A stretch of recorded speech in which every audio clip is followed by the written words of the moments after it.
유입되면서 불변더위가 강화하겠습니다. 일사병 등 5년 버스를 들이받으면서 고중 추돌 사고가 발생해 7명이 다쳤습니다. 제주에서도 차량 2대가 부딪히면서 10살 어린이가 다치는 등 사고가 잇따랐습니다. 한주현 기자입니다. 승객들이 대피하고 급히 운행을 멈춘 시내버스 뒤로 앞쪽 유리창에 잔뜩 금이 간 통근버스가 비상등을 켠 채 사고 수습을 기다리고 있습니다. 어제 저녁 8시 20분쯤 충남 천안 서북부의 한 사거리에서 통근버스가 앞서가던 시내버스를 들이받았습니다. 사고 충격으로 시내버스가 앞에 있던 택시 등 차량을 또다시 들이받으며 오중 추돌 사고로 이어졌습니다. 이 사고로 통근버스 승객 32살 이모 씨 등 7명이 다쳐 인근 병원으로 옮겨졌습니다. 경찰은 음주운전은 아닌 것으로 확인됐다며 사고 운전자의 진술과 블랙박스 등을 통해 정확한 사고 경위를 조사할 방침이라고 밝혔습니다.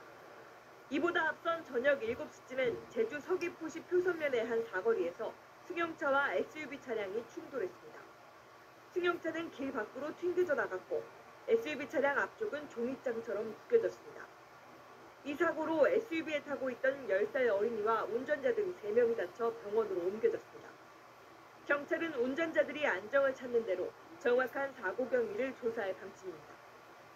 어젯밤 10시쯤엔 부산 동래구 온천동의 하천변에서 33살 김모 씨가 기대고 있던 난간이 끊어지면서 4m 아래로 추락했습니다. 출동한 소방대원들은 얼굴과 손등을 다친 김 씨를 급히 병원으로 후송했고 추가 사고가 발생하지 않도록 안전조치를 진행했다고 밝혔습니다. 쉴 새 없이 연기가 뿜어져 나오는 건물 안쪽을 소방대원들이 샅샅이 수색합니다. 어제 오후 5시쯤 서울 구로동의 한 건물 지하 1층 오토바이 보관 창고에서 불이 났습니다. 건물에 있던 13명 중 미처 대비하지 못했던 4명은 소방대원에 의해 구조됐습니다. 불은 40분 만에 꺼졌지만 오토바이 4대와 타이어 60여 개가 타는 등 소방서 추산 2,400만 원의 재산 피해가 났습니다. 경찰과 소방당국은 오늘 오전 합동 감식을 통해 정확한 화재 원인을 조사할 계획입니다. MBC 뉴스 한수연입니다. 오늘 새벽 인천에서 30명이 타고 있던 통근 버스가 앞차를 들이받고 언덕 아래로 굴러 떨어졌습니다. 다행히 숨진 사람은 없었는데 경찰은 80대 운전자의 부주의로 사고가 난 걸로 보고 있습니다. 지윤수 기자입니다. 도로를 가로지른 버스가 언덕 아래로 고꾸라져 있습니다. 유리가 다 깨져 앞면은 뻥 뚫렸습니다. 오늘 오전 7시쯤 인천 공촌동도로에서 인천공항 직원들이 타고 있던 통근버스가 앞서가던 굴착기를 들이받았습니다. 비탈길 쪽에 버스가 이탈돼가지고 승객이 갇혀 있어서 구조대가 문 개방해가지고 탑승객분들을 구조를 한 상황이고요. 이 사고로 버스기사와 승객 29명, 굴착기 운전자가 경상을 입었습니다. 버스가 비탈길로 10m 정도 굴러떨어지다가 다행히 멈춰 더 큰 피해로 이어지지 않았습니다. 사고를 낸 버스기사는 81살 남성으로 경찰은 남성이 앞을 제대로 보지 않아 사고가 난 것으로 보고 있습니다. 화재도 잇따랐습니다. 오늘 오전 9시쯤 대구 이곡동 다세대 주택 4층에서 불이 나 남성 1명이 숨지고 주민 2명이 화상 등으로 다쳤습니다. 건물 주인이 화재를 알려 주민 9명이 대피했고 2명은 구조됐습니다. 한 분은 창문 열고 수건으로 입을 막고 구조해달라 해가지고 사다리로 구조했는 거예요. 소방당국은 펑소리가 났다는 진술을 토대로 화재 원인을 조사하고 있습니다. 1시간 뒤 인천 도화동에 있는 쇼핑몰 지하 1층에서도 불이 나 시민 150명이 대피했습니다. 호승줄에 묶인 남성이 고개를 숙인 채 법원으로 들어섭니다. 피해자 유족들께 하실 말 있으세요? 죄송합니다. 처음부터 살해할 생각이었습니까? 아니었습니다.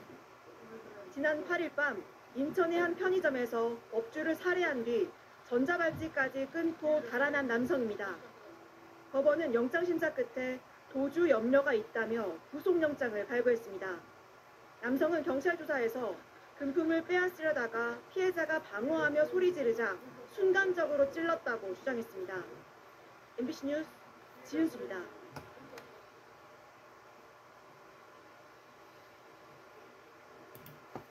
지난 5일 역주행 택시가 시내버스를 들이받아 2명이 숨지고 7명이 다쳤습니다.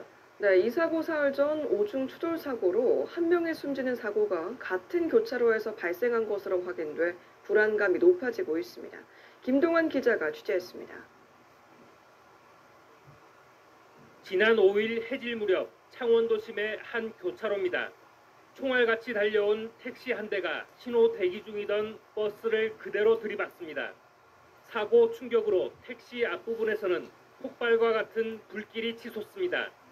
시내버스는 종이장처럼 찢겨졌고 산산조각난 유리창과 부서진 파편들로 엉망진창입니다. 택시 운전자와 승객 등 2명이 숨지고 버스에 타고 있던 7명이 다쳤습니다. 사고 지점은 네 방향의 차량들이 만나는 사거리입니다. 사고가 난 교차로 직전의 도로입니다. 내리막 경사의 좌우로 굽은 도로입니다. 4km가량 시원하게 뻗은 도로를 달린 뒤 나오는 내리막 곡선 구간의 교차로는 늘 사고 위험이 컸습니다. 사망 사고는 불과 며칠 전에도 있었습니다. 이번 사고가 나기 사흘 전인 지난 2일 이 교차로에서는 오중 추돌 사고가 나 오토바이 운전자 한 명이 숨졌습니다. 당시 사고 역시 정지해 있는 오토바이를 승용차가 들이받았습니다. 인근 주민들은 교차로에서 발생하는 잦은 교통사고로 불안감이 컸습니다. 내리막길도 있고 차가 새벽 3시에도 나고 사람이 불안해서 못 살아요. 여기 너무 사고가 많이 나서 엉망진창입니다. 경찰과 마산해운군은 사고 현장 합동 점검에 나섰습니다. 과속 방지턱과 신호기, 과속 방지 카메라 설치 등에 대해 검토하고 있습니다. 직선 도로에서 좌로 조금 굽은 도로고 이탈이 한 10km 경사가 있습니다. 조금 사고의 우려는 있는 지점이라 볼 수는 있습니다. 이번 사고 현장에서는 브레이크를 밟은 흔적이 나타나지 않았습니다. 경찰은 사고 차량 조사를 국과수에 의뢰하고 파손된 블랙박스를 복원해 사고 원인을 분석할 예정입니다. KNN 김동환입니다.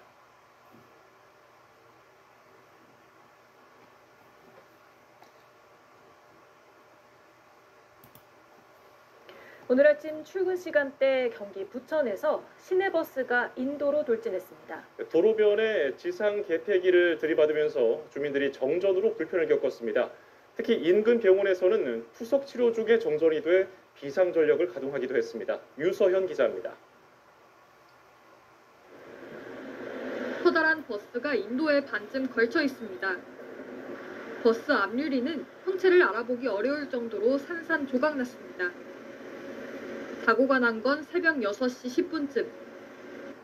경기 부천시 괴안동에 있는 버스 정류장 인근에서 시내버스가 인도로 돌진했습니다.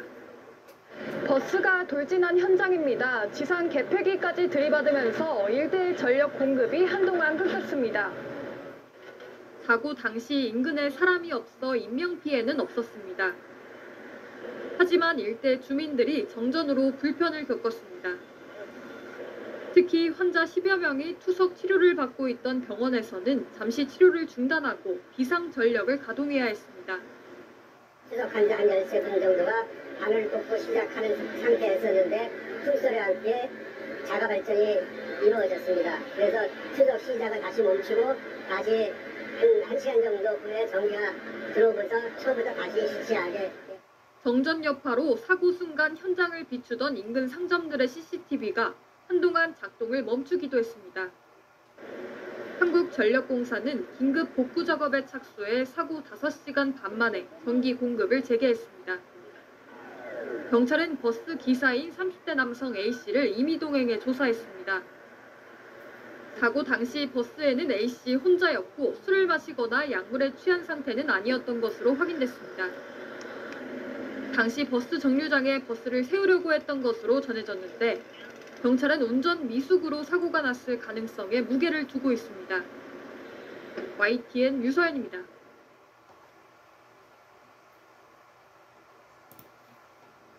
서울의 한 언덕길에서 시내버스가 미끄러지면서 차량 10대가 부딪혀 3명이 다쳤습니다.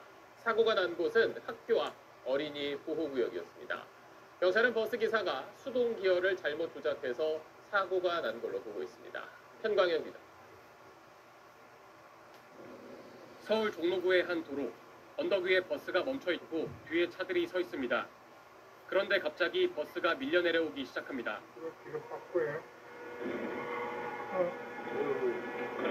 뒷차들과 부딪히며 내려오던 버스는 길가 건물의 경계석을 들이받고서야 멈춰섭니다.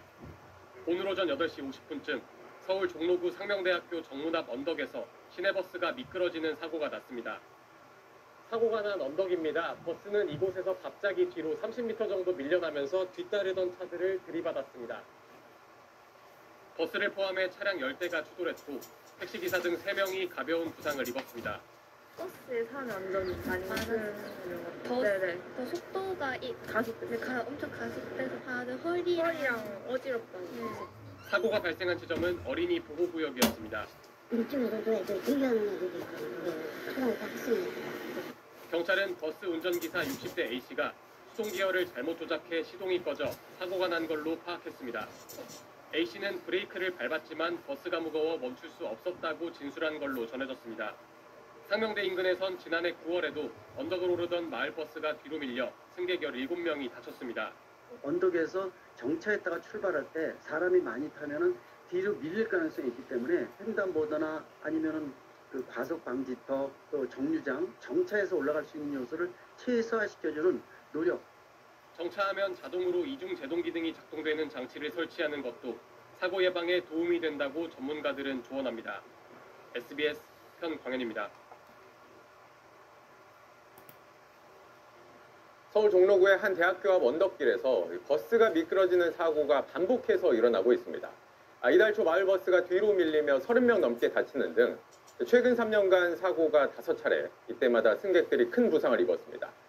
사고가 반복되는 이유가 뭔지 밀착 카메라 정희윤 기자가 현장에 가봤습니다.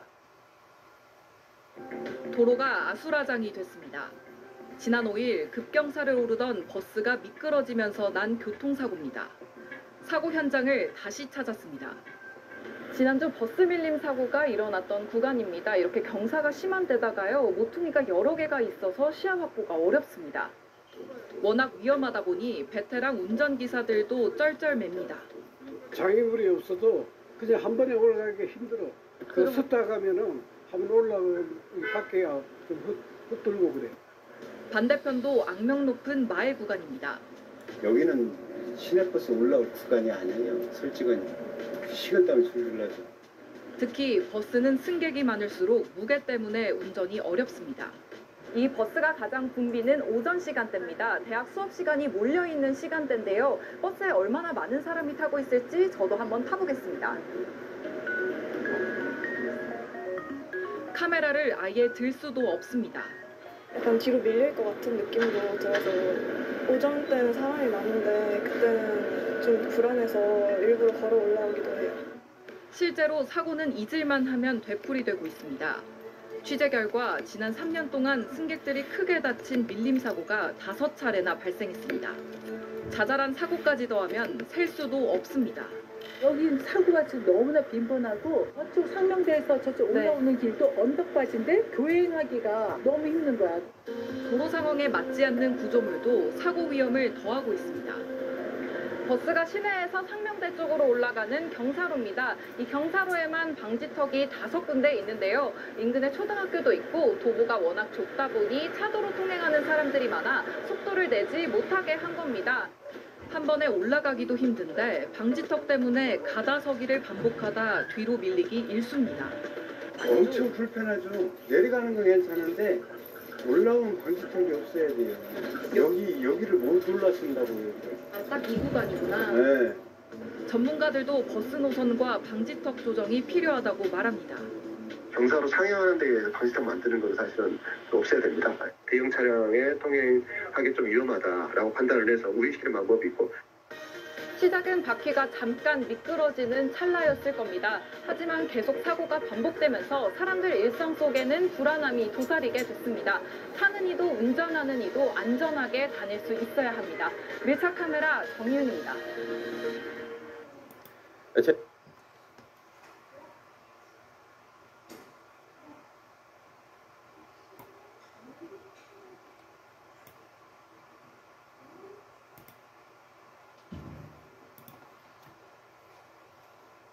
앞서 전해드린 대로 노동시간 단축 제도가 바로 다음 달, 즉 앞으로 열흘 뒤면 시행이 되지만 전세버스 기사들에게는 아직도 먼 나라 얘기입니다. 한 버스 업체 배차 시간표를 확인해보니 하루 업무 시간이 20시간이나 되는 것도 있었습니다. 김홍희 기자가 취재했습니다. 고속도로를 달리던 전세버스가 방호벽을 들이받고 불이 나 관광객 10명이 숨지고 10명이 다쳤습니다. 사고 원인은 과속과 끼어들기. 당시 기사는 기업체 통근버스 시간에 맞추려고 했던 것으로 전해졌습니다. 해당 업체 기사들은 무리한 배차로 인한 예고된 인재였다고 말합니다. 거의 80% 이상이 회사 배차 때문에 그런 사고 났다고 봐요. 계속 잠을 하고 말장을 탈시다. 2년이 지난 지금 사고가 났던 버스 업체의 배차 시간표를 살펴봤습니다. 새벽 5시에 시작된 일정은 자정을 넘겨 끝나고 이튿날 운행이 다시 5시부터 시작됩니다. 늦은 밤 마지막 운행을 마치면 법적으로 최소 8시간의 휴식을 취해야 하지만 무시되기 일쑤입니다. 소속 기사 50명 가운데 20% 정도가 무리한 일정을 소화해야 한다고 기사들은 주장합니다. 자칫 졸음운전으로 이어지지 않을까 우려됩니다. 졸음 다 통보했을 정도로 하루 막 기다려가지고 저러시고 밤에 2시간 나고 나가 이런 하는 겁니다. 해당 업체는 기사 충원이 필요하지만 경영난 등으로 어렵고 버스 운행 사이 대기 시간은 근무로 인정되지 않는 휴식 시간이라고 밝혔습니다. KBS 뉴스 김홍입니다.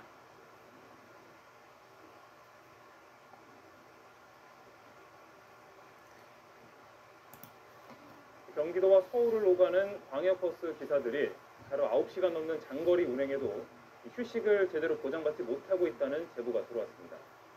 일부 기사는 회사를 근로기준법 위반으로 신고하기도 했는데 회사가 내놓은 대책은 사실상 꼼수에 불과했습니다.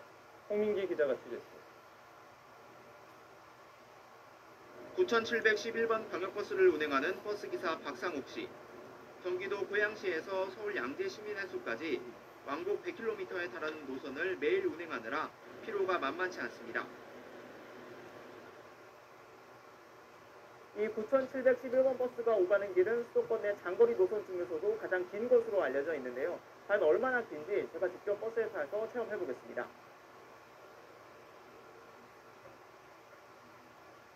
오후 2시 고양시 차고지를 출발한 버스는 2시간 만에 종점인 서울 양재 시민해수역에 도착했습니다. 곧바로 방향을 돌려 돌아오는데 비교적 차가 적은 오후 시간대인데도 4시간 넘게 걸렸습니다. 화장실을 제때 가기 어려워 기저귀까지 준비할 정도입니다. 아까 충전소 가자마자 차 세우고 바로 이제 화장실 갔다 왔죠. 오늘은 차 안 막히거든요. 이거 이렇게 오는 것도 그게 안 막힌 거예요. 하지만 다음 운행에 나서기 전까지 박 씨에게 주어진 휴식 시간은 고작 28분에 불과합니다. 그냥 앉아서 평소에 밥을 너무 빨리 먹고 조금밖에 안 먹었으니까 이렇게 하는 거죠.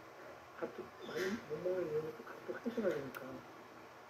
결국 박 씨는 지난 9월 8시간 일할 때마다 휴게시간 1시간을 주도록 한 근로기준법을 회사가 위반했다며 지방고용노동청에 신고했습니다. 하지만 시정 지시를 받은 회사가 내놓은 대책은 출근을 30분 앞당기고 퇴근은 30분 미루는 게 전부였습니다. 오전엔 첫 차 운행 전 30분, 오후엔 막차 운행 후 30분씩을 휴게시간으로 추가한 겁니다. 근무 시간 전에 와서 쉬는 거 보통 휴식이라고 안 보죠. 근로기준법에 휴식 시간은 근로 시간 중에 줘야 된다고 되어 있거든요. 그걸 어길 가능성이 높은 거죠. 회사 측은 지난달부터 노선을 단축해 교통체증 등 일부 사례 외에는 8시간을 넘지 않는다고 해명했습니다. 휴게시간 때문에 운행 횟수가 줄면 서울시에서 받는 재정지원금이 줄어들 수 있다는 속사정도 털어놨습니다. 어떤 사람은 연세가 있을 때, 어떤 사람은 연세가 안 되는 사람이 일반적으로 딱 나와요. 이런 횟수가 주면 그냥 횟수는 한 번이라도 준다고 해요. 하지만 기사들은 올림픽대로와 강변북로 등 교통체증이 잦은 곳을 오가는 노선인 만큼 휴게시간이 더 필요하다고 말합니다. 아무래도 강변북로라는 데가 너무 이게 이동이 심해가지고 시간 예측이 안 될 때가 많거든요. 갈등이 계속되는 사이 스트레스가 심해진 박 씨는 끝내 휴직을 결심했습니다. 고용노동부 고양지청은 근로계약서 등을 점검해 위법은 없는지 다시 따져볼 방침입니다. 앞서 지난 4월에는 742번 시내버스 기사들이 노선 연장 때문에 과로에 시달린다며 청와대 국민청원을 올리기도 했습니다. YTN 홍익입니다.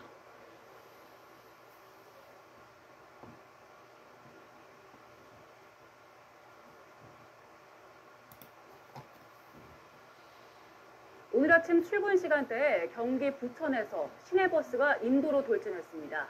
도로변에 지상 개폐기를 들이받으면서 인근 주민들이 정전으로 불편을 겪었습니다. 특히 근처에 버스 정류장이 있어서 인명피해가 우려되는데요. 피해 상황 알아보겠습니다. 취재기자 연결합니다. 배민혁 기자. 네, 배민혁입니다. 네, 아직 사고를 수습하고 있다고요? 네, 그렇습니다. 아직 인도로 올라탄 버스를 치우지 못한 상황인데요. 오전 8시 반쯤 저희 취재기자가 촬영한 영상을 보고 계십니다.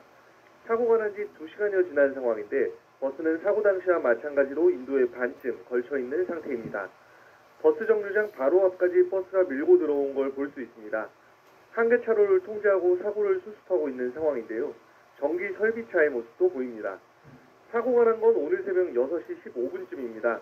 경기 부천시 괴안동에서 시내버스가 버스 정류장 인근 인도로 돌진하며 전력 설비를 들이받았습니다. 사고 당시 상황을 담은 제보 영상을 보시면 버스가 기우뚱한 채 인도에 걸친 모습입니다. 인도로 돌진한 버스는 도로변에 있는 정비 설비인 지상 개폐기를 들이받고 멈춰섰습니다. 바로 뒤에 있는 버스 정류장이나 인도에 사람들이 있었다면 인명피해로 이어질 뻔했는데요. 다행히 당시 인근에 사람이 없어 지금까지 이 사고로 다친 사람은 없는 것으로 파악됐습니다. 다만 개폐기가 파손돼 인근 주민들이 정전으로 불편을 겪고 있습니다. 한국전력은 사고버스를 옮기는 대로 긴급 복구 작업에 나설 방침입니다. 경찰은 인명피해는 없었지만 물적 피해가 컸던 만큼 30대 남성 운전자 A씨를 임의동행에 조사하고 있는데요. 사고 당시 버스에는 A씨 혼자였고 술을 마시거나 약물을 한 상태는 아니었던 것으로 확인됐습니다. 경찰은 운전미숙으로 사고가 났을 가능성에 무게를 두고 정확한 사고 경위를 조사한 뒤 A씨의 입건 여부를 결정할 방침입니다. 지금까지 사회부에서 YTN 배민혁입니다.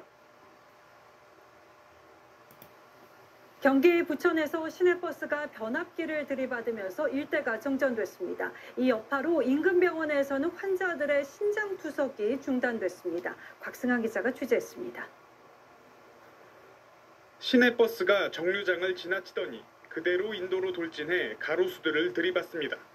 사고 충격으로 가로수는 나무젓가락처럼 부러지고 버스는 한쪽으로 기울어집니다. 버스에는 30대 기사 혼자 타고 있었는데 다행히 다치지 않았습니다. 이른 시간이라 인도나 승강장에도 사람은 없었습니다. 이제 화단을 올라타서 전기구 컨트롤 박스를 밀고 또 표지판까지 밀고 그리고 모든 게 다 넘어지고 여기는 완전히 아수라장이었죠. 변압기까지 파손되면서 일대 50여 가구가 정전됐습니다. 밥솥 같은 것도 안 되고 뭐 모든 게 다 끊어지니까 불편했죠. 많이. 한 7시간 정도 되는가 봐요.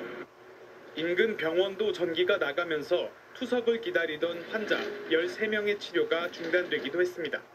엘리베이터도 안 되고 전기 나가시니까 환자가 내려가서 이렇게 붓고 있는데 빨리 대처해달라고. 다른 곳에서 전력을 끌어와 이 병원에는 30분 만에 전기 공급이 재개됐습니다.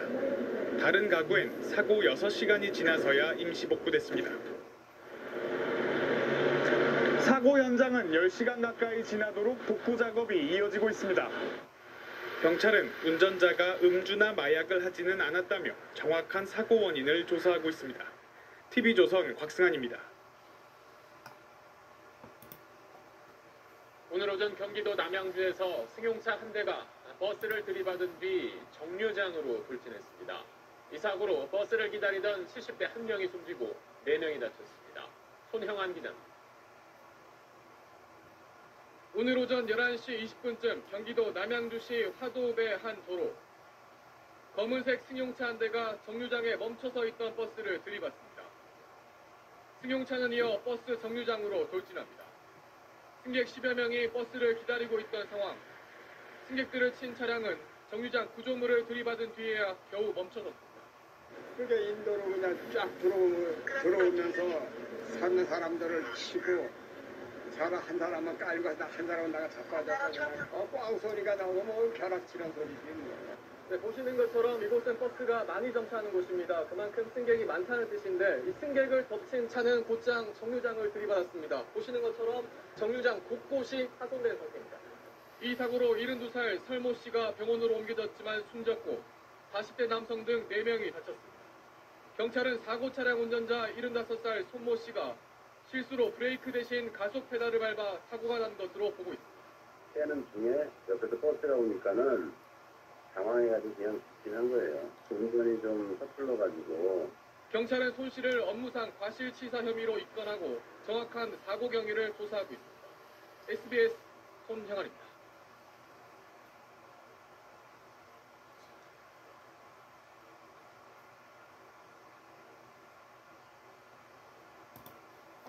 오늘 새벽 20대 남녀 5명이 타고 있던 승용차가 인도로 돌진해 가로수를 들이받는 사고가 났습니다. 중학교 동창 사이던 남성 3명이 숨졌습니다. 김진우 기자가 보도합니다. 인적이 드문 새벽 시간, 도로를 달리던 승용차 한 대가 갑자기 방향을 틀더니 그대로 인도 경계석과 가로수를 들이받습니다. 사고 충격이 워낙 커 시커먼 흙먼지와 차량 파편이 주변을 뒤덮고 가로수는 맥없이 쓰러집니다. 오늘 새벽 4시 10분쯤 경기 하남시 덕풍동에서 20대 남녀 5명이 탄 승용차가 사고를 내는 모습입니다. 사고 차량은 경계석과 부딪힌 뒤 이곳에 심어져 있던 가로수를 들이받고 옆으로 넘어진 걸로 파악됐습니다.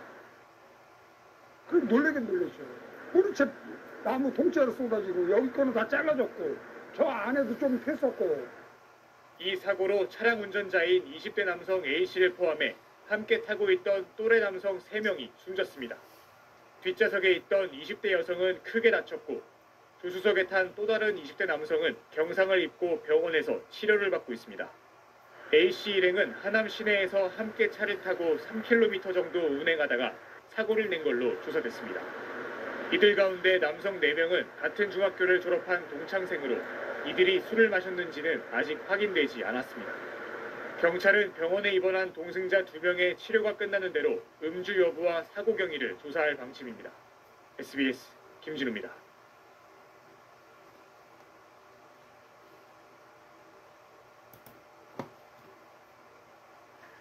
문재인 전 대통령의 딸 다혜 씨가 서울 이태원의 한 도로에서 음주운전을 하다 사고를 내 경찰에 입건됐습니다. 사고 당시 다혜 씨의 혈중 알코올 농도는 면허 취소 수치를 훨씬 넘는 수준이었던 것으로 알려졌습니다. 추재훈 기자입니다. 경차 한 대가 좁은 골목을 지납니다. 주변 행인들을 아슬아슬 피해가고 골목을 빠져나온 뒤엔 우회전 차선에서 좌회전 깜빡이를 켜더니 멈춰선 차량들을 앞질러 끼어듭니다. 이 차량의 운전자 문재인 전 대통령의 딸 다혜 씨였습니다. 위태위태한 운전을 이어가던 다혜 씨는 결국 새벽 3시쯤 서울 용산구 이태원역 인근에서 교통사고를 냈습니다. 문다혜 씨는 음주 상태로 차를 몰아 골목을 나온 뒤 이곳에서 차선을 변경하다 뒤따라오던 택시와 부딪혔습니다. 사고 당시 다혜 씨의 혈중 알코올 농도는 0.14%로 면허 취소 수준인 0.08%를 훌쩍 넘는 만취 상태였던 것으로 알려졌습니다. 택시 기사는 경미한 부상을 입은 걸로 전해졌습니다. 경찰은 다혜 씨를 음주운전 혐의로 입건했습니다. 이 차량은 문 전 대통령이 이른바 광주형 일자리 홍보를 위해 2021년 구매했던 차량으로 지난 4월 다혜 씨에게 양도된 걸로 전해졌습니다. 앞서 문 전 대통령은 음주운전을 살인행위라고 비판했습니다. 음주운전 사고는 실수가 아니라 살인행위가 되기도 하고 다른 사람의 삶을 완전히 무너뜨리는 행위가 되기도 합니다. 초범이라 할지라도 처벌을 강화하고. 경찰은 이르면 내일 다혜 씨를 불러 사건 경위를 조사할 예정입니다. KBS 뉴스 추재훈입니다. 경찰이 음주운전 사고를 낸 문재인 전 대통령의 딸 문다혜 씨 조사에 박차를 가하고 있습니다. 경찰이 조사 일정을 조율하고 있다고 밝힌 만큼 조만간 소환 조사가 이루어질 거란 전망도 나오고 있는데요. 음주운전 관련 사건 사고와 여자친구를 살해한 의대생 사건에 대해서 이용혁 건국대 경찰학과 교수와 함께 얘기 나눠보겠습니다. 어서 오세요.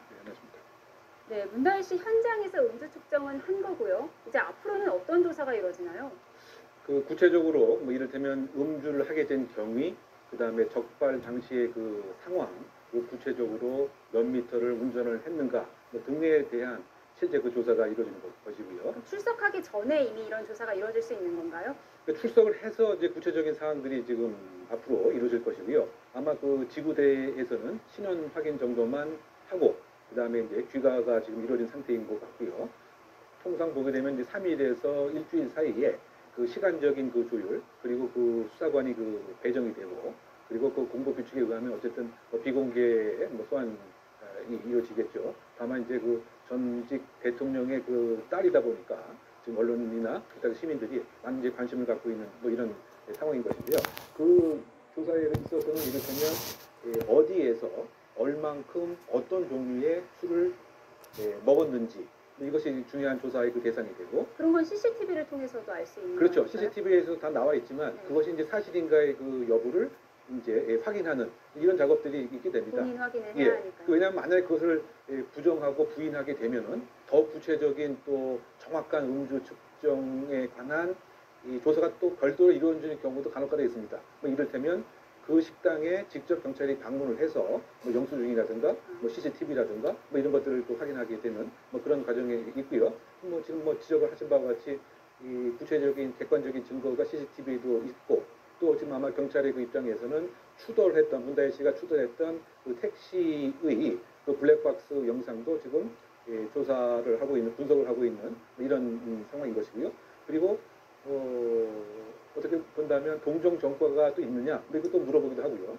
그리고 적발되었을 때 그 상황 어떤 상황에 적발이 되었고 지금 호흡 측정을 했는데 이 호흡 측정이 적법하게 이루어졌는지 뭐 이런 등등을 그 포함해서 아마 그 일주일 상간 안에 소환 조사가 이루어질 것이 아닌가 생각합니다. 네. 보도에 따르면 혈중 알코올 농도가 0.149%로 지금 전해지고 있습니다. 면허 취소 수준을 훌쩍 넘어가는데요. 어느 정도 먹으면 이 정도 수치가 나옵니까? 그 사람마다 그 개인차가 좀 있긴 하고요. 네. 또 여성 남성에 있어서 조금 그 알코올 분해 능력 자체가 좀 차이가 있기 때문에 또 체중하고도 또 비례되는 면이 있고요. 또 당일날 그야말로 뭐 안주를 풍성하게 먹었느냐 뭐 이런 등하고 조금 차이가 있긴 합니다만 일반적으로 봤을 때 소주 한두 잔이면 0.03%가 나오는 것이고 지금 0.14%라고 한다면 적어도 소주 1.5병 또는 2병 이상 음주했을 가능성이 상당히 크다. 이 생리적인 반응 등의 객관적인 조사에 의하면 말이죠. 그리고 그것은 행위 조종 능력을 상실할 가능성이 크다. 즉 운동적인 신경이 미약해지고 의사 판별 능력도 상당히 그 부족한 그런 반응들이 나오는 거죠. 그래서 우리가 그 알려진 CCTV 영상 등에 그거 하면 뭐 비틀거리는 모습도 많이 그 보이는 것 같고요. 뭐 경찰손이 뿌리치기도 하더라고요. 그렇죠. 뭐 경찰손을 아마 뿌리치는 그 상황은 아마 그 임의 동행 그 과정이었기 때문에 여자 경찰관이 어떻게 본다면 임의 동행이니까 또 주치 상태니까 일정 부분 뭐 보호도 필요할 수도 있고 또 때에 따라서는 예상치 못한 행동도 할 수가 있기 때문에 또 상황에 따라서 또 도주의 가능성도 있기 때문에 뭐 그런 면에서 일정한 아마 옆에 손을 뭐 잡는가 뭐 등의 모습을 보이는데 그것을 이제 뿌리치는 행위가 나타나는데 저 행위 자체가 그렇다고 해서 폭행을 했다 공무원에 대해서 아니 명백한 그런 거라고 한다면 뭐 공무집행 방해 혐의도 또 추가될 수도 있지만 지금 저 정도의 그 뿌리치는 행위로 이 공무원에 대한 뭐 폭행으로 보기는 좀 어려울 것 같고요. 그리고 아까 저 영상입니다. 이미 동행하는 여성이 손에 뿌리친 영상이 이제 준비되면 다시 한번 보여드리도록 하겠습니다. 저 시점이 그 새벽 그 3시 경이기 때문에 지금 7시부터 아마 식당에서 뭐 식사와 아마 음주가 시작된 것이 아닌가 뭐 예상할 수가 있는데요. 그렇다고 본다면 이제 7시간 이상 음주가 지적되었고 그렇다고 본다면 아까 지금 하신 바와 같이 답변하게 되면 결국은 만취 상태다. 0.14%는 지금 화면 보시죠. 이렇게 실제 여성이 이미 동행을 하려고 하는데요. 저 코트를 입은 여성 손을 뿌리치고 가기도 하는 모습 보여드렸습니다. 결국은 지금 그 행동 그 자체가 그 비틀거리는 모습이 너무 농후하지 않는가 이제 그런 생각이 들고요. 그래서 저것이 또 다른 시사하는 바는 우리가 그 몇 달 전에 김호중 씨의 이 음주 사건과 관련돼서 그때는 이른바 술취기라고 뭐 술탁이라고 얘기를 하죠. 음주 사실상은 단속 직후에 또 다른 음주를 했기 때문에 후행 음주를 해서 정확하게 혈중 알코올 농도 파악에 있어서 실패를 했지만 그럼에도 불구하고 비틀거리는 모습이라든가 또는 그 당시에도 그 서 있던 택시를 추돌한 뭐 이런 모습은 사실상 그 위험 운전 치상, 사실상 어떻게 본다면 지금 단순한 음주운전보다 훨씬 형량이 높은 그런 범죄가 될 지금 가능성도 저는 있지 않는가 이렇게 조심스럽게 추정합니다. 다만 이제 그 택시 기사의 부상 정도가 아주 경미하다라고 한다면 상해죄에 이르지 않았다고 한다면 위험 운전 치상으로 볼 여지는 좀 없겠지만 사실상은 지금 그 목이 뻐근하다라고 한다면 이게 상해에 해당된다고 한다면 사실상 지금 단순한 그 음주운전 여부가 아니고 김호중 씨 사건에서 보았던 위험 운전 치상이라고 하는 그건 상당히 형량이 높습니다. 1년 이상 15년 이하의 징역에 처할 수도 있는 이건 이제 중한 그 범죄이기 때문에 저는 앞으로 이 수사의 그 초점은 과연 이제 수사기관이 위험 운전 치상을 적용하느냐 이것에 있어서의 핵심 포인트가 되지 않을까 예상해 봅니다. 그 방금 말씀해 주셨는데 그러면 이제 음주운전이라는 그 부분보다 실제 뭐 최근에 있었던 김호중 씨 사태나 이런 것들을 좀 반영해 봤을 때 그 위험 운전 치상이라고 말씀해 주셨잖아요. 뭐 우리가 그 평균적으로 생각을 할 때 뭐 구속이라든지 큰 어떤 처벌도 가능하다고 보십니까? 사실은 이제 중형이 해당될 수 있는 여지는 충분한 거죠. 그 왜냐하면 일단은 혈중 알코올 농도가 0.14%라고 하는 것은 저도 인사 불성 상태에 준하는 그런 상태이고 더 중요한 것은 이 약물 또는 그 알코올로 인해서 운전이 불가능함에도 불구하고 운전을 해서 사람을 다치게 했다라고 하는 경우에는 사실상 혈중 알코올 농도 측정이 없어도 처벌이 가능한 거거든요. 그 대표적인 행동 징후로서 술 냄새가 많이 난다든가 비틀거린다든가 혀가 이렇게 꼬여있다든가 제대로 정상적인 행동을 못한다든가 라고 하면 이 정도로만 해도 측정 없이도 사실은 이런 그 중형에 처할 수가 있는데 지금 어쨌든 그 CCTV에 나온 문다혜 씨의 행동 그 양상을 보게 되면은 사실상 이 위험 운전 치상에 해당되는 그런 객관적 지표가 다 충족되는 것은 아닌가 그런 평가도 가능한 것이고요. 뭐 대표적으로 보게 되면 영상에도 아마 나와 있는 것으로 생각합니다만 다른 사람의 차량을 마치 자기 차량으로 오인해서 문을 열려고 했던 이런 행위는 이건 완전히 이제 만취했다라고 하는 그런 반증이고요. 또 자신의 그 트렌치 코트인가요? 이것이 이제 계속 땅에 끌려 있는데 뭐 그것도 인식을 못한 점이라든가 또는 비틀거리는 이런 모습이라든가 라고 하는 것은 그 판례에서 인정하는 위험 운전 치상의 대표적인 행동 징표거든요. 그래서 과연 이제 그 수사기관이 이 부분에 있어서 어떠한 적용을 할지 좀 지켜볼 대목으로 생각됩니다. 술에 취한 정황은 나오고 있는데 단순하게 신호 위반과 또 불법 주차 정황도 이제 카메라를 통해서 드러나고 있잖아요. 이 부분은 가중 처벌이 되나요? 아니면 단순 과태료 처분이 되나요? 그거는 이제 그 행정 처분, 이른바 그 범칙금 과태료 부과의 대상이 되는 거죠. 별개로. 별개로. 다만 이제 이것이 예를 들면 비슷한 교통법규 위반 사항이 중복됐을 때, 그러니까 지그재그 운전도 하고 중앙성 침범도 또 하고, 그 다음에 전방 주의 의무도 게을리하고 이런 경우에는 난폭 운전에 또 해당될 수도 있습니다. 이런 경우에는 이 행정 처분, 뭐 면허 취소 이외에 이 역시 이제 그 형사벌을 받을 수 있는 또 근거가 되거든요. 그래서 지금 단순한 지금 아까 말씀한 불법 주정차 이 부분은 이 용산구청에서 부과를 하지 않았던 것 같습니다. 왜냐하면 그 당시에 어떤 제3자가 신고한 것도 아니고요. 또 구청에서 아마 심야 시간이니까 이렇게 순찰을 하면서 이른바 그 범칙금 그 스티커를 발부한 것도 아니기 때문에 그 부분은 현장에서는 어쨌든 뭐 처벌이 안 됐지만 뭐 그렇게 그 주차했다라고 하는 불법 주차했다라고 하는 사실이 영상에 있기 때문에 소위 말해서 그 범칙금 등이 그 부과될 가능성이 상당히 큰 것이고요.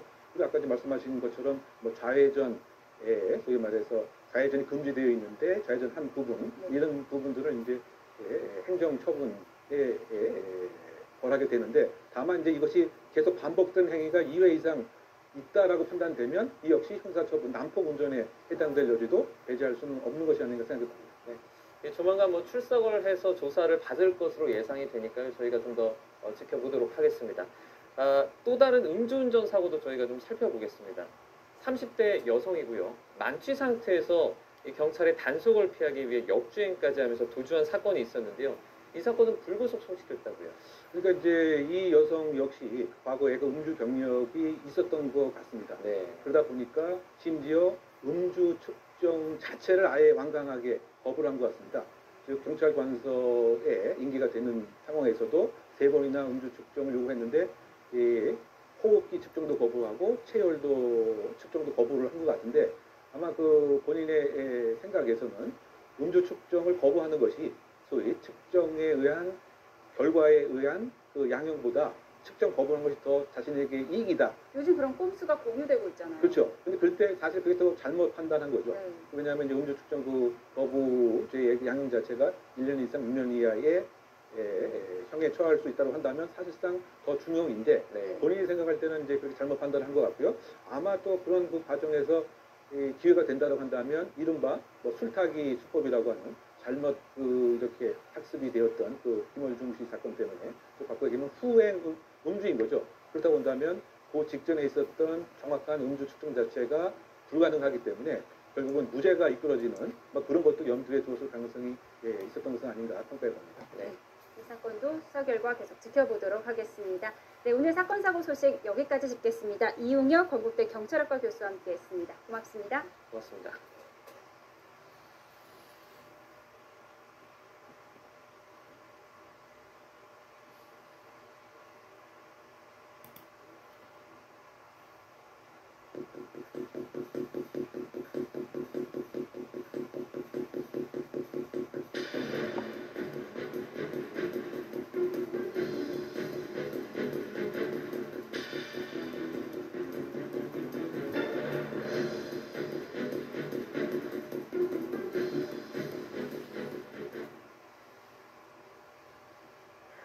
음주운전 사고를 낸 문다혜 씨가 경찰 조사를 앞두고 있습니다. 이르면 오늘 출석할 가능성도 있는데요. 경찰 조사에서 밝혀져야 할 부분 짚어보겠습니다.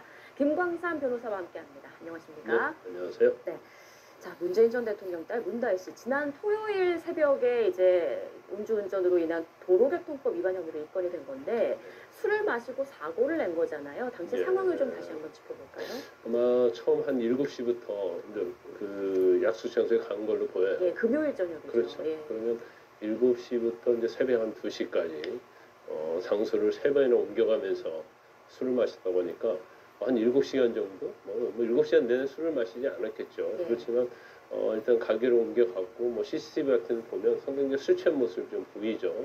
그러면서 운전을 하고 지나러 가는데 공개된 CCTV 보면 뭐 갈 때 보니까 잘못된 행인도 좀 칠 뻔하고 이제 그런 위험한 상황이 여러 번 있었어요. 그리고 나서 이태원의 삼거리에서 사실 좌회전을 하려고 했던 모양인데 우회전 차선이 있었던 거죠. 그러니까 본인이 이제 술에 취해서 명정 상태가 됐기 때문에 좌회전 차선과 우회전 차선을 좀 구분을 못했다 이렇게 볼 수 있어요. 그래서 우회전 차선에서 정차했다가 좌회전 신호를 받고 좌회전을 하다가 결과적으로 뒤에서 오던 택시 오고 같이 접촉이 된 거죠. 그래서 물론 뭐 아마 그런 상황에서 뭐 아주 중상한 입는다랄지 아니면 차량이 아주 크게 파손되지는 않았다 할지라도 일단 그 택시 운전사가 경사를 입었다고 봅니다. 그래서 단순한 음주운전은 끝나는 게 아니고 택시 운전사가 상해를 입었기 때문에 음주운전하고 또 교통사고 특례법상 금지 위반 되기 때문에 뭐 도로교통법 위반 말고도 교통사고 처리 특례법 위반으로도 처벌받을 가능성이 크다 이렇게 볼 수 있어요. 네, 당시 그 혈중 알코올 농도가 0.14%가 나왔다고 하더라고요. 이 정도면 성인 여성이 한 어느 정도 마셨을 때 나오는 수치인가요? 그런데 사람마다 다르죠. 일단 뭐 체중, 체격, 몸무게, 그리고 어떤 체내에서 알코올을 흡수할 수 있는 그런 정도 이런 것들이 달라지긴 하는데 적어도 뭐 소주로 따지면 한 병 또는 뭐 2병 정도. 이 0.14면 우리가 그냥 0.08 이상이면 음주운전 취소다 이 정도 생각하는데 0.1이 넘어가면 그것은 거의 우리가 명정 상태라고 하잖아요. 인사불성. 그렇죠. 인사불성. 그 자기의 정상적인 사고를 할 수 없는 상태라고 볼 수 있어요. 그렇기 때문에 0.14 정도 되면 아마 이제 본인의 어떤 정상적인 사물을 변별할 수 있는 그런 능력 같은 것이 이제 결여된 상태다. 결과를 따지면 이제 술을 아주 많이 먹었다 이렇게 볼 수 있습니다. 네. 그 당시 상황들이 지금 CCTV 영상에 고스란히 이제 담겨 있는데 그 사고 당시 모습을 보면 우회전 차선인 2차로에서 이제 좌회전 깜빡이를 켰고요. 네. 그렇게 좌회전을 하다가 사고가 난 건데 빨간불인데 이제 도차로에 진입을 한 거잖아요. 이러면 신호 위반 혐의까지 추가가 되는 건가요? 교차로 진입하는데 이제 어느 선에서 했는지 정확히는 모르겠어요. 예. 그렇지만 우회전 차선에 있었으면 우회전 차선의 신호를 받아야 하잖아요. 근데 이제 좌회전 차선으로 갔기 신호를 받았기 때문에 뭐 신호 위반의 가능성도 이제 상당히 있다 이렇게 볼 수 있습니다. 그런데 우리가 지금 뭐 언론에서는 단순히 도로교통법 위반이다 음주운전이기 때문에 그렇게 보도가 되고 있는데 이 음주운전 말고요. 이 정도로 취한 상태면 알코올에 이제 중독됐다 이렇게 볼 수 있거든요. 그러면 위험 운전 치상죄라는 게 또 있어요. 위험 운전 치상. 그렇죠. 최근에 굉장히 많이 들은. 그렇죠. 그래서 술의 어떤 알코올 수치가 혈중 알코올 수치가 엄청 많이 나오는 경우에는 이제 검찰이 기소할 때 이 죄명까지 같이 적용을 하는 거거든요. 더군다나 또 사람이 다쳤기 때문에 음주운전 상태에서 사람이 상해를 입었기 때문에 교통사고 처리 특례법 위반도 될 수가 있습니다. 네, 그러면 뭐 정확하게는 뭐 경찰 조사가 이루어져 봐야 알겠지만 처벌 수위는 보통 어느 정도로 나올 수 있다고 예상이 됩니까? 일단 뭐 제일 중요한 것은 음주운전이죠. 예. 근데 음주운전과 위험운전 치사상죄는 일단 혈중 알코올 농도는 벌금형까지 있어요. 근데 위험운전 치상죄까지 적용을 하면 형량이 1년 이상의 징역이거든요. 그런데 아마 이제 정권은 없는 걸로 보이기 때문에 어느 법을 적용하느냐에 따라 좀 달라질 수가 있고 만약에 위험운전 치상죄까지 같이 적용을 한다고 하면 적어도 이제 집행유예 이상의 판결이 나올 수 있고 그렇지 않고 단순히 음주운전으로만 한다고 하면 뭐 벌금형도 가능한 그런 죄명이다 이렇게 볼 수 있습니다. 네. 자, 화면으로만 봐도 비틀비틀 거리다가 이제 운전석에 앉는단 말이죠. 이 모습을 보고 이게 상습적인 거 아니냐 이런 눈초리도 좀 있는 것 같아요. 상습적이라고 했다면 이전에 뭔가 좀 음주운전이 발각이 돼서 처벌을 받았겠죠. 그런데 또 음주운전을 한다고 해서 반드시 또 이게 측정되고 단속이 되는 건 아니거든요. 그래서 이게 한두 번 한 것이 아니지 않느냐 이제 그런 뭐 물론 뭐 시각도 있을 수 있다고 봅니다. 그런데 이제 요즘 음주운전의 어떤 상황을 보면 수치가 낮은 경우에 적발되는 경우가 많지 않아요. 왜냐하면 우리 윤창호법이랄지 음주운전이 굉장히 엄하게 처벌된다는 걸 다 알고 있거든요. 그래서 명정 상태가 아닌 술을 조금 먹으면 음주운전 하면 안 되고 대리운전을 해야 한다. 아니면 차를 놓고 택시를 타고 가야 한다. 그런 인식이 다 있거든요. 근데 어느 정도 술을 먹으면 그래야 인식을 마비시킬 정도의 주체 상태가 되는 겁니다. 그러니까 정상적인 사고방식을 하지 못하기 때문에 나 운전을 할 수 있다는 그런 생각, 아무 일도 없다는 생각 이런 걸로 운전하는 경우가 많아요. 그래서 적발된 사례가 상당히 실은 명정 상태에서 적발된 사례가 굉장히 많습니다. 그리고 요즘에 보면 음주운전 의심 차량을 신고하는 경우도 굉장히 많잖아요. 지금 이제 문다혜 씨 같은 경우에는 브레이크를 밟았다가 떼기를 이제 반복하는 모습이 CCTV에 포착되기도 했는데 이런 경우 좀 신고를 할 수 있는 건가요? 그렇죠. 대부분 뭐 시민의 신고에 의해서 음주운전이 적발되는 경우는 뭐 크게는 두 가지라고 볼 수 있어요. 첫 번째는 지금 문다혜 씨처럼 접촉사고가 있는 경우. 그런 경우는 뭐 술 먹었다는 것이 명백히 드러나지 않습니까? 그래서 거기에 이제 경찰에 신고해서 경찰에 와서 측정하는 경우가 있고 두 번째는 이제 명정 상태보다 아예 취한 상태에서는 이제 차선을 갈짓자로 간다랄지 여러 가지 신호를 위반한다랄지 뒤에서 따라가다 보면 굉장히 저건 술 취했다, 많이 취했다는 걸 알 수 있거든요. 그런 경우에 신고해서 적발되는 사례가 굉장히 많이 있습니다. 그런데 이 지금 아마 그 상태에서 술 운전할 때는 뭐 초저녁이나 일반적인 그런 교통량에 비해서는 굉장히 교통량이 적었을 거예요. 그리고 그냥 왔다 갔다 했는지 모르겠어요. 차선을. 그렇지만 뭐 브레이크를 계속 밟아대면서 섰다 갔다를 뭐 반복한다랄지 차선 위반을 반복한다랄지 뭐 갈짓자의 행태를 한다랄지 그런 경우는 음주운전을 볼 수 있기 때문에 요즘 뭐 시민들이 신고하는 경우가 굉장히 많죠. 자, 그런데 문다혜 씨가 타고 있던 이 차량, 문재인 전 대통령이 양도한 차량으로 알려지면서 더 주목이 되고 있는데 체납한 이력도 있다고요. 네네, 뭐 캐스퍼라고 아주 경차죠. 그런데 문재인 대통령이 상당히 그 당시에 이제 광주에서 이 차량을 제조할 때 지방과 이제 상생하는 그런 차원에서 회사를 만들어서 제조를 했거든요. 그래서 문재인 대통령이 이걸 그 당시에 스스로 하나 구입을 했고 올해 4월에 문다혜 씨한테 양도를 했다고 그럽니다. 그런데 제주도에서 운전을 하다가 이게 과태료 체납을 됐던 모양이에요. 근데 일반적으로 이제 과태료 체납은 신호 위반일지 아니면 뭐 차선 위반 뭐 그런 경우에 있어서 이제 과태료가 부과되는데 과태료 부과되면 바로 부과됐다는 그 서민이 날라오죠. 그럼 바로 이거 뭐 그렇죠, 납부하죠. 납부를 해야 하는데 납부를 하지 일정 기간 동안 납부하지 않으면 차에 대해서 압류 처분을 하게 돼요. 그래서 아마 과태료 처분을 받고도 납부를 안 했다고 볼 수 있고 과태료 처분을 받았다고 해서 이 차를 운행을 못 하는 건 아니거든요. 이게 이제 계속적으로 안 내면 쌓이게 되는 경우 되고 그리고 나중에 이제 폐차를 할지 이제 다른 사람한테 양도할 때 내야 하는 건데 일단 뭐 문다혜 씨도 뭐 전 대통령의 자녀잖아요. 그러면 공인이기 때문에 사실 일단 법을 지켜야 하는 거고 그 법을 뭐 실수로 지키지 않았다 하더라도 어떤 과태료 처분이 나오면 기간을 즉시 납부를 해야 하는데 이제 그런 것이 되지 않았기 때문에 뭐 논란이 되고 있는 것 같습니다. 네. 자, 문다혜 씨 이르면 오늘 이제 경찰 조사를 받는다고 하는데요. 이미 뭐 취재진들이 경찰 주변에 지금 대기를 하고 있더라고요. 경찰 조사가 이루어진다면 어떤 부분을 집중적으로 좀 들여다볼까요? 일단 뭐 조사받는데 용산경찰서예요. 용산경찰서는 굉장히 오래된 건물이고 지하 주차장이 없습니다. 그리고 지난번 김호중 씨도 마찬가지고 그리고 지상을 통해서 조사받으러 갈 수밖에 없기 때문에 공개적으로 노출은 될 거예요. 그런데 일반적으로 이제 음주운전 자체는 운전을 했느냐 안 했느냐 술 취한 상태로 그게 중요하고 이미 뭐 측정을 했는데 0.14% 나왔잖아요. 그래서 조사의 시간은 길지 않습니다. 단지 어디에서 얼마만큼 술을 마셨느냐가 제일 중요하고 그다음에 운전한 거리 이런 것들이 중요하죠. 그래서 조사 시간은 이렇게 뭐 많이 걸리지는 않을 것이다 이렇게.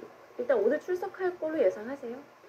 모르겠어요. 이제 너무 공개적으로 오후에 출석이 되는 걸로 보면 문다혜 씨 측에서 출석 일자를 좀 조정할 수도 있고 뭐 상당히 시간이 지난 다음에 조사받는 것이 어느 정도 언론의 스포트라이트를 좀 피할 수 있잖아요. 그래서 뭐 그런 요구를 할 수 있다고 봐요. 그리고 경찰 입장에서도 뭐 그 정도는 들어주지 않을 수는 없겠죠. 네, 알겠습니다.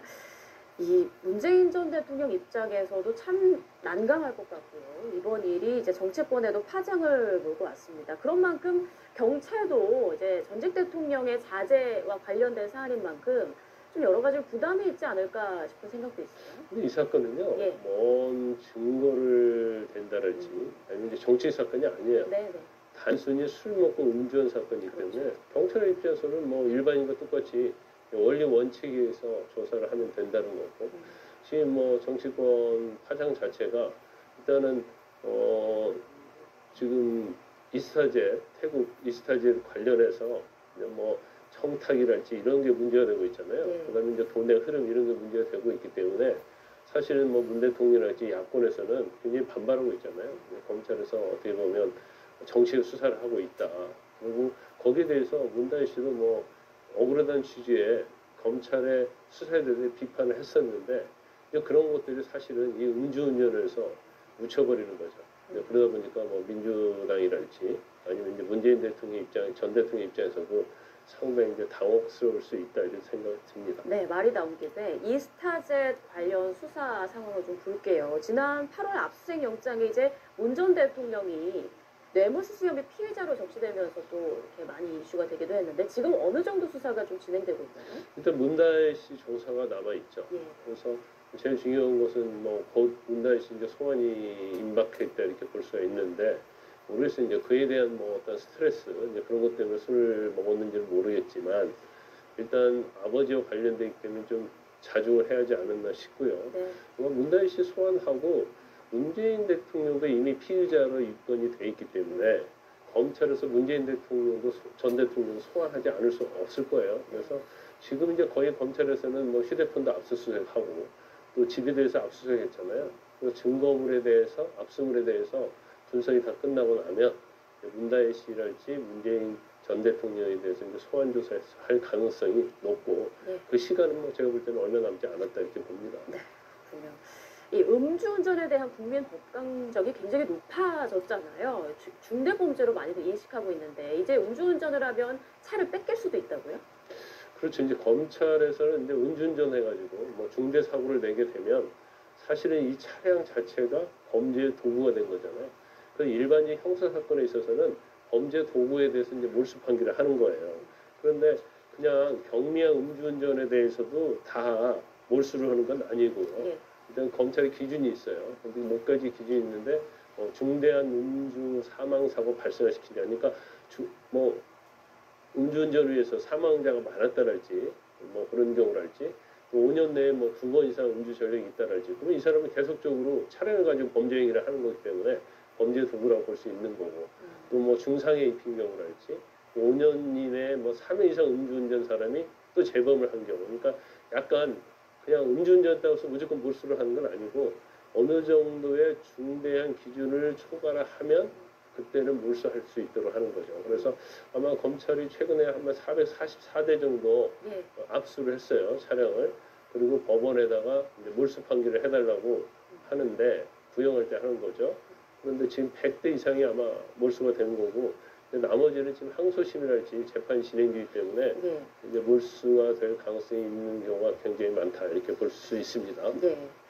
자, 음주 관련 사고 몇 가지만 좀 보겠습니다. 지난 5일 새벽 그 포르쉐를 몰던 운전자가 도로 통제 차량을 들이받는 사고가 있었는데 운전자가 음주 측정을 거부했다고 하더라고요. 이런 경우에는 또 다른 뭐 처벌을 내릴 수는 없는 건가요? 측정 거부는요. 예. 이제 일반적으로 음주 측정을 하면 네.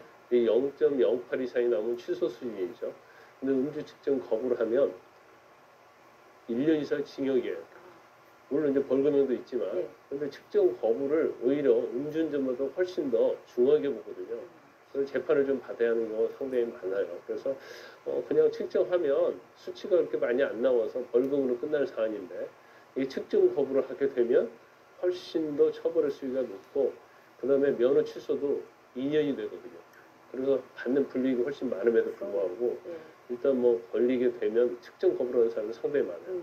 이제 그로 인해서 훨씬 더 많은 불이익이 가고 재판도 받아야 하고요. 경우에 따라서는 전과가 있으면 구속될 가능성도 큽니다. 예. 염두에 두셔야겠습니다. 네. 시청자분들. 그리고 그 주차 후에 39초 동안 소주 한 병을 마신 그 60대 남성에게 재판부가 이제 무죄를 선고를 했어요. 그리고 그 최근에 국민적 공분을 산 그 뺑소니 마세라티 운전자도 음주운전 혐의는 적용되지 않았다고 하는데 이 사례들은 왜 그런 건가요? 일단요, 음주운전을 해서 사고를 낸다랄지 아니면 사고를 내지 않았다 하더라도 도망간다랄지 일정 시간을 버티면 혈중 알코올 농도가 다 없어지는 거잖아요. 그럼 음주 측정을 해서 혈중 알코올 농도가 나오지 않기 때문에 처벌받을 수 없어요. 예. 그래서 우리가 이제 술타기라고 해서 경우에 따라서는 그냥 도망가 버려서 그냥 돌아오지 않으면 나중에 이제 자수하면 되는 거거든요. 그럼 음주운전했다는 증거가 없으면 처벌할 수 없어요. 그런 경우가 있고 그렇지 않고 처벌받을 가능성이 크고 경찰의 추적을 받는다든지 그러면 바로 김호중 씨처럼 뭐 편의점에 들어가서 뭐 술을 먹는다든지 아니면 거짓말로 내 차에 있었는데 내가 소주 한 병을 다 마셨다 이렇게 돼버리면 이 사람이 운전한 것이 이전에 취한 상태에서 음주운전을 한 것인지 아니면 소주 한 병을 마신 이후에 혈중 알코올 농도에 분간이 가지 않죠. 그래서 이번에 무죄가 나온 사례 자체는 사실 이 사람은 주차를 했어요. 술 취해 뭐 CCTV 보면 술 취한 게 명백하거든요. 네. 근데 차 안에서 자기가 차 안에 있는 시간이 주차하는 시간이 39초였는데 39초 동안 자기가 소주 한 병을 먹었다고 이렇게 얘기한 거예요. 그 주장을 계속 한 거예요. 그래서 이제 경찰이 그러면 그 전에 먹은 술과 어떤 측정을 해보니까 소주 한 병 먹은 건 빼야 할 거 아니에요. 진짜 먹었다고 하면. 그렇게 하고 기소를 했는데 문제가 뭐냐면 유두마크랄지 이런 다 계산해서 한 거죠. 그러면 소주 한 병을 먹기 전에 얼마 정도의 술 취한 상태였느냐를 입증을 해야 하는데 그 전에 이 사람이 어디에서 술을 얼마나 먹고 시간이 얼마 지났고 이거에 대해서 수사를 제대로 안 한 거예요. 그러니까 그것이 안 나온 상태에서 소주 한 병 먹은 걸 빼버리니까 이건 증거가 명확하지 않다. 해서 이제 무죄를 선고한 사례인데 지금 뭐 김호중 씨 사건 이후에 김호중법이라고 그게 행안위 상임위에서는 통과가 됐어요. 아직 법사위에 있거든요. 그래서 술을 먹고 음주운전을 하고 나서 음주운전을 폐기해서 술을 더 추가로 먹으면 술타기를 하면 이제 1년 이상의 징역, 5년 이하의 징역, 5년 이하 이런 식으로 처벌하는 법이 돼 있는데 지금 뭐 국회에서 워낙 정쟁 법안 때문에 서로 싸우다 보니까 아직 통과가 되지 않고 있습니다. 네, 빨리 좀 법이 통과가 돼야 될 것 같습니다. 자, 음주운전 혐의로 입건된 문다혜 씨 오늘 경찰에 출석할지 좀 관심이 집중되고 어떤 발언을 할지도 궁금해지는데요. 이따 관련 상황을 들어오면 또 속보로 전해드리겠습니다. 지금까지 김광산 변호사와 함께했습니다. 고맙습니다.